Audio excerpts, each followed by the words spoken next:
Home sellers, let's talk about the dreaded home inspection and the repair negotiation that ensues. I'm Dan Beer with the Beer Home Team here at eXp Realty, and selling over 1,000 homes. I want to share with you exactly how we think about the home inspection from a seller's perspective when representing you on the sale of your home, and what to expect, what to allow, what not to allow, how to think through the home inspection process so A, you're not disappointed, B, you don't let value erode at any greater rate than is necessary, and C, so that you don't make a short-sighted decision at the expense of long-term value.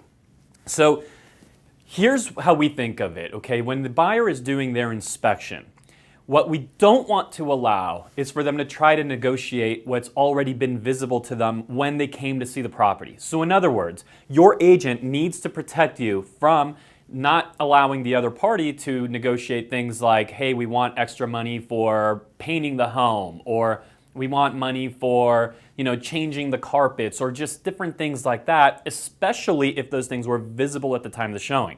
Now, if the carpet was damaged in some kind of area that wasn't visible during their showing, now that's something different. If the paint was damaged in an area that wasn't visible, same thing.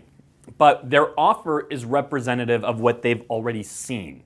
The inspection is only meant for those things that are not functioning or broken that the buyer really had no reason to know about. So for example, if the oven doesn't work, yes, that is a reasonable repair that they're going to ask for and that we would recommend that you accept. Here's also why. If you lose the deal, and this is what you want to think about with anything you accept, if you lose the deal based on that broken oven and now you have to go back to market, well, the next buyer is going to ask for the oven to function also. Or you're going to have to disclose up front that the oven isn't functioning, in which case, of course, now you're selling a damaged property, right? So there's going to be, that oven is going to have to be addressed regardless of if it's this buyer or the other. So that's one of the biggest principles right there is if I say no to this repair request from the buyer, if we lose the deal based on this request, am I likely to run into this request again with the next buyer? In the case of the broken oven, you're going to see that requested, call it 99 out of 100 times, so it would not be a wise reason to lose the deal.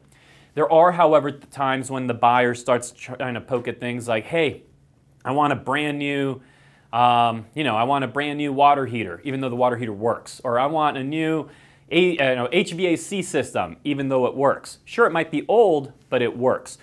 Well, that's not what the repair process is for. That's not what the inspection process is for. So there you're safer to say no because the next buyer is unlikely to ask for that. Of course, though, things aren't always that simple. You also want to think about what is the global, right? What's the universal value of that deal? Did you sell it at a phenomenal price that you're unlikely to replicate? Or has the market actually moved in a positive direction since the sale? So you're not so worried about losing the deal if they insist on having something done that you don't want to do, because your next buyer will pay possibly even more. So you of course want to look at the net value of the deal, and you want to be thinking about, will the next buyer ask for the same exact thing? One thing you really want to get away from is those small irritants, right? Like when they start asking, the buyer might ask for, hey, fix this little tiny trinket and give me this water stopper and give me this little tiny thing. And sometimes the list can be this big and it annoys you to no end. Having said that, once you go through the actual line items, you realize that, hey, you know what, this adds up to maybe $500 and I have an awesome deal on this house and the timing of the closing works for me and I'm moving to wherever I'm going and I'm going to have a great interest rate. And so you want to factor all that in. And again, not allow the small stuff to get in the way of a deal that makes sense. Commercial real estate guys, they often poke fun at us residential guys because we'll be in the middle of $1 million deal and we start arguing about the microwave. And they say, I don't get that from a commercial real estate standpoint. That doesn't make sense to me, right? This is them speaking, because what we're looking at is, does the deal make sense? And a deal never makes sense or doesn't make sense based on the microwave. So that's just another way of saying, stay focused on the big picture. Make sure that you are conscious of the fact that, what you say no to, was it an extravagant ask or was it a common ask that you're going to just simply bump into again if you lose the current deal? And what is the net value of what's going on, not just financially in the deal, but also in terms of what's going on in your life. Make sure that you make a correct response, and most importantly, make sure you're aligned with an agent that will guide you through the answer to these questions. You may not necessarily know what's likely to be asked for again by the next buyer and what's really just a very unique, very picky, very, kind of a stretch ask by the current buyer. Also, an agent that knows and understands how to position language in a way that will not allow you to erode value, your deal to have value erosion beyond what is necessary.